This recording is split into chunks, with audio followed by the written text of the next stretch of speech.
is called and says, why do we recite loudly in Fajr prayer and Maghrib and Isha, while we recite silently in Dhuhr, Asr, and in the last rak'ah of Maghrib and the two last rak'ahs of Al-Isha?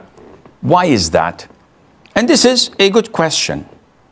To answer it, we have to realize that our religion is based on submitting our wills to Allah Azza wa Jal.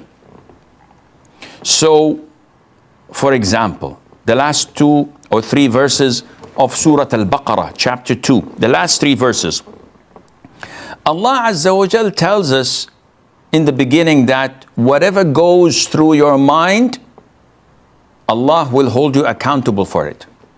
The companions came to the Prophet ﷺ and said, O Prophet of Allah, we were instructed to do jihad, to fight in the cause of Allah and face the possibility of being killed or injured.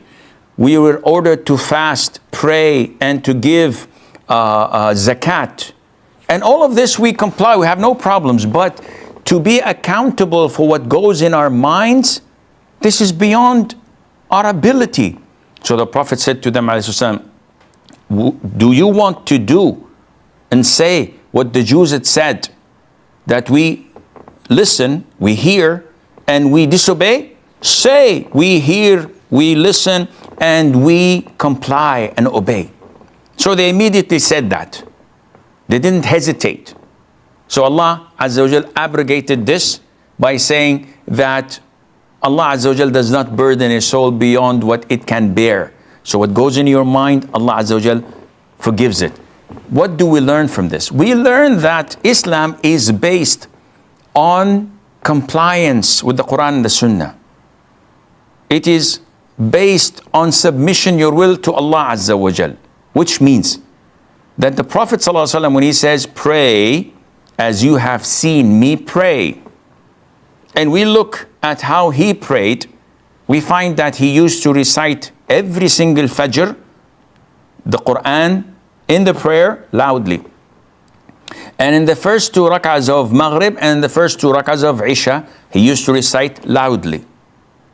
And in the 4 rak'ahs of Dhuhr, the 4 rak'ahs of Asr, the last rak'ah of Maghrib, and the last 2 rak'ahs of Isha, he used to recite silently. Now we look in his teachings, never ever he explained that to us. We look into the companions, may Allah be pleased with them, and never ever we will find any of the companions asking why. Therefore, we understand that this is how religion is, and we have to take it as a package deal. We don't have the right to say, why is it loud and not silent? Or why is Fajr 2 rak'ahs and Maghrib 3 rak'ahs?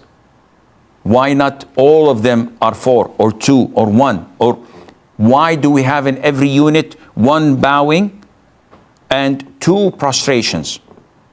Why not having 2, 2 or 1, 1?